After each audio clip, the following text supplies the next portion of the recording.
वो मीठा हो जाता हो। अथवा अथवा तोते के अंदर ऐसी क्षमता हो जानने की कि कौन सा फल मीठा है कौन सा खट्टा है। जैसा भी हो, लेकिन जिस आम में सोगे की चोंच लगी है वह निसंदेह ऑलरेडी मीठा ही मीठा है।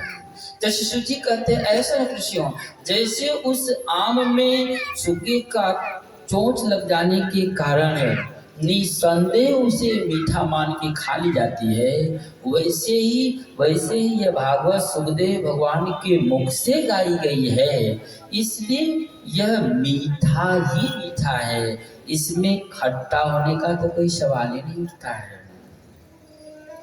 श्री सौनक जी बोले सो तो ठीक है, मान लिया कि सुखदेव भगवान के मुख से गाई गई है, इसलिए आपकी भागवत रूपी आम मीठा है। लेकिन अहे महात्मा,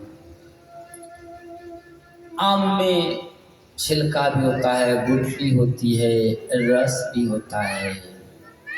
तो लोग छिलका और गुठली को फेंक देते हैं और रस को खा लेते हैं।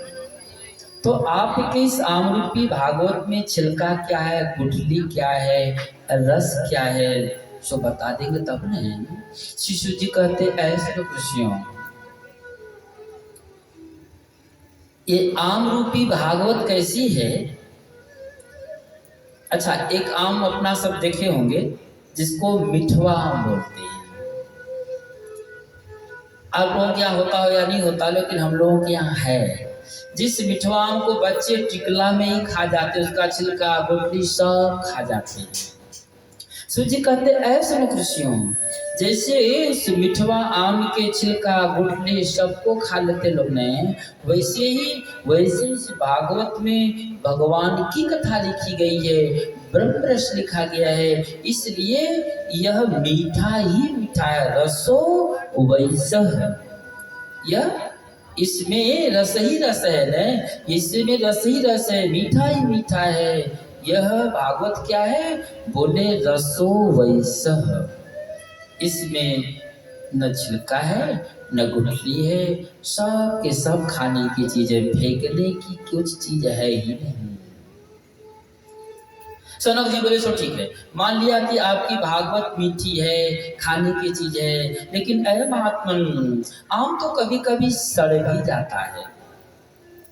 अगर सड़ गया तो लोग तो उसको फेंक देते हैं। तो क्या आपकी भागवत आम रूपी भागवत सड़ती भी है? तो शिशु जी कहते ऐसे न कृष्ण, मैं तो पहले भी कहा ना कि इस भागवत में ब्रह्म कथा लिखी गई है, ब्रह्म रस से सरोबोर है, रसाबोर होने के कारण यह भागवत ब्रह्ममय है, और ब्रह्ममय होने के कारण इसमें ब्रह्म ज्ञान भरा गया है, और ज्ञान अपने आप में परिपूर्ण होता है,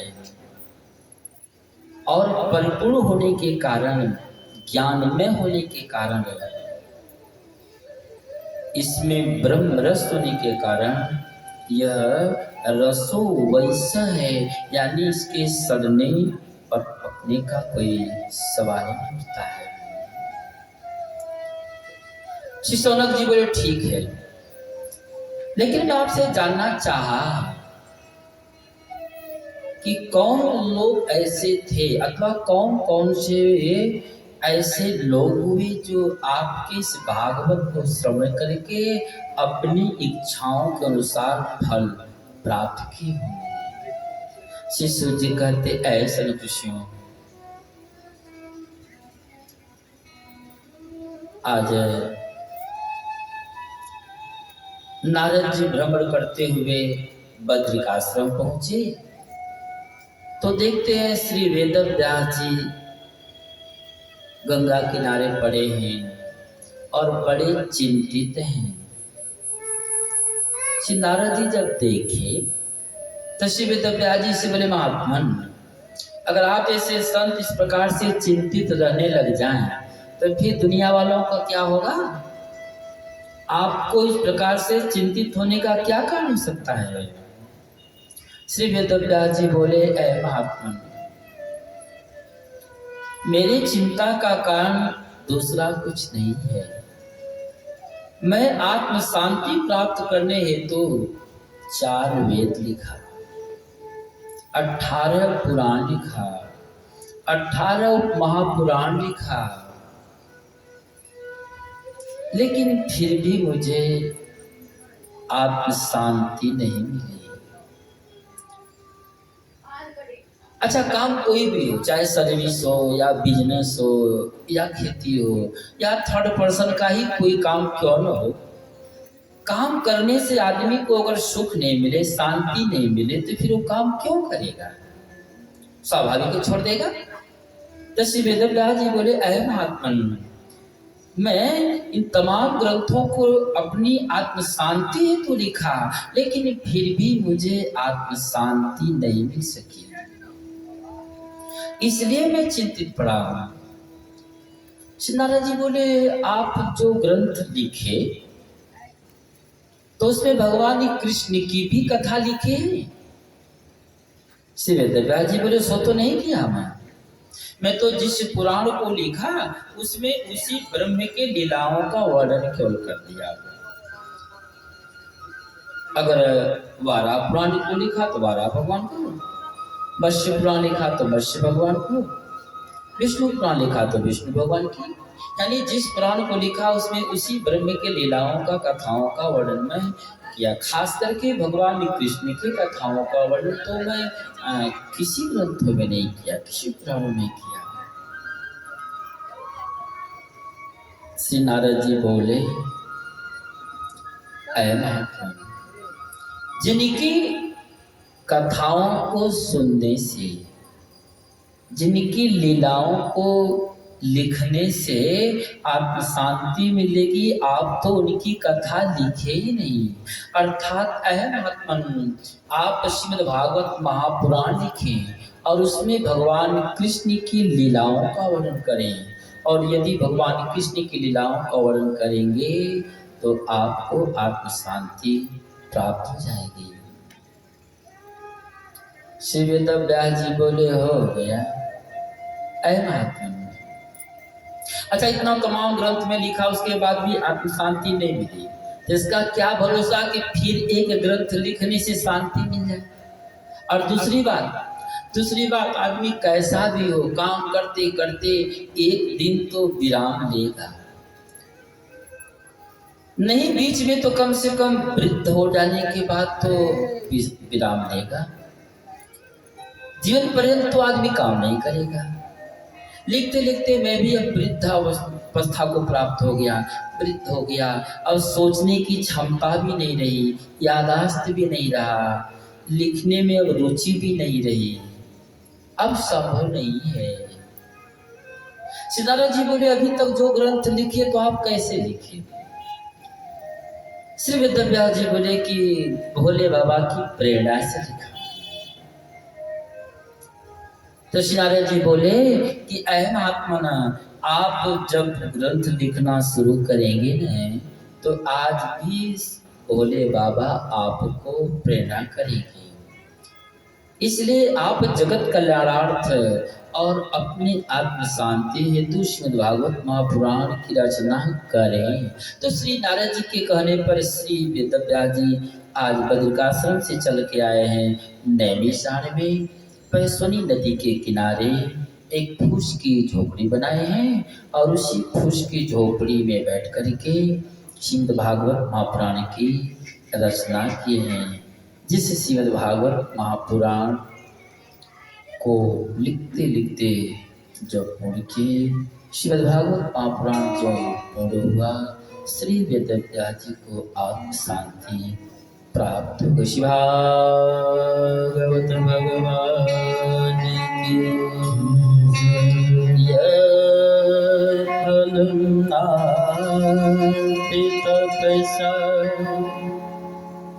न योगिन समाधिना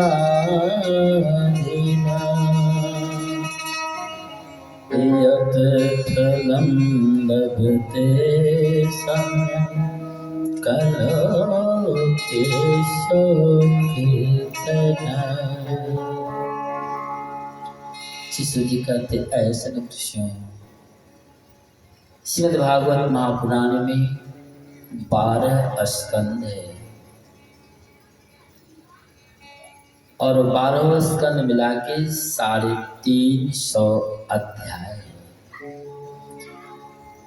और 350 अध्याय को मिलाकर के 18,000 श्लोक,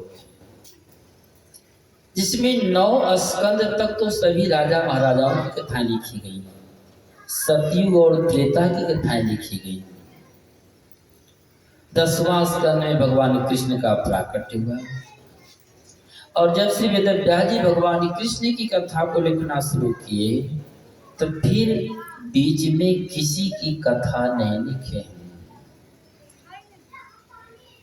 भगवान कृष्ण की कथाओं का वर्णन श्री वेदव्यास जी 115 अध्याय में किए हुए हैं।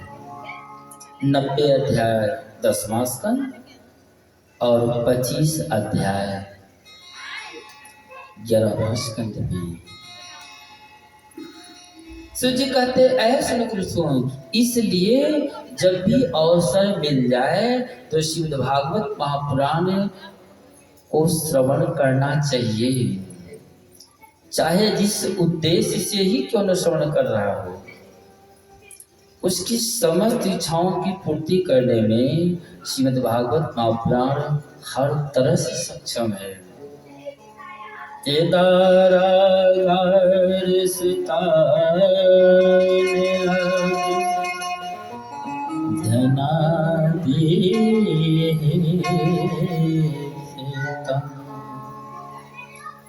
चाहे जिस इच्छा को लेकर के भागवत पुराण श्रवण कर रहा हो, चाहे पुत्र की प्राप्ति हेतु अथवा धन की प्राप्ति हेतु ही क्यों न श्रवण कर रहा हो, यह भागवत महापुराण उसकी संपूर्ण इच्छा को पूर्ण करने में हर तरह से सक्षम है।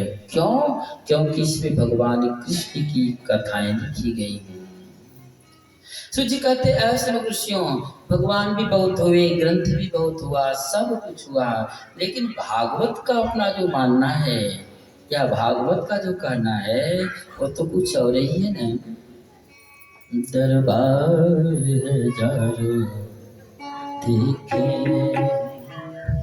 ऐसा कोई दरबार नहीं,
इसमें प्रभु का प्यार नहीं।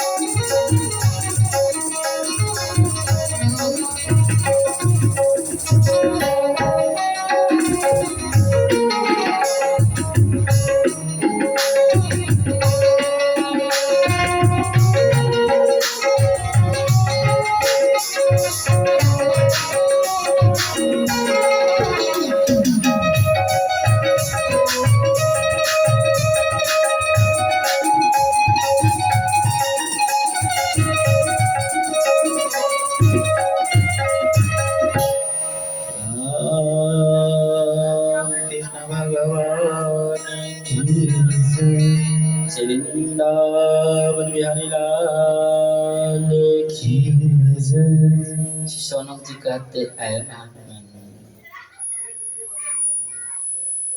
ठीक है, आपके कहने के अनुसार आपकी भागवत मुक्ति प्रदान करती है, लेकिन मैं जानना चाहा कि आपकी भागवत केवल मुक्ति देती है कि और भी कुछ देती है?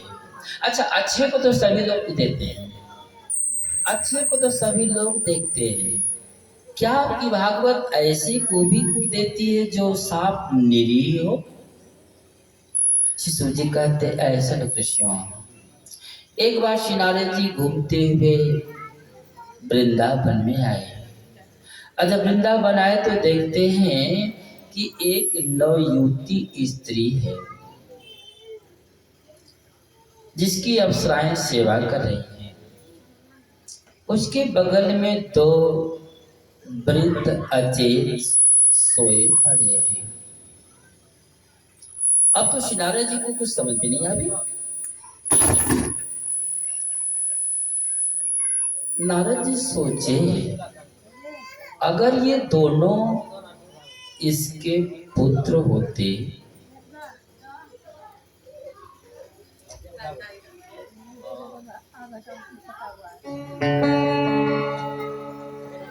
अगर ये दोनों इसके पुत्र होते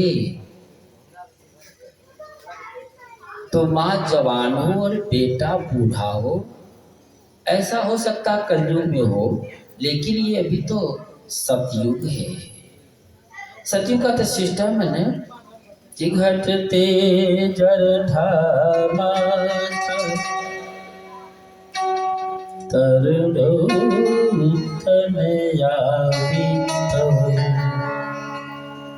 नीति है, माँ बूढ़ी हो और बेटा जवान। और यदि ये दोनों इसके पति हैं तो पत्नी जवान हो पति बूढ़ा हो, ऐसा भी होगा तो कलयुग में होगा, सतयुग में तो नहीं होगा।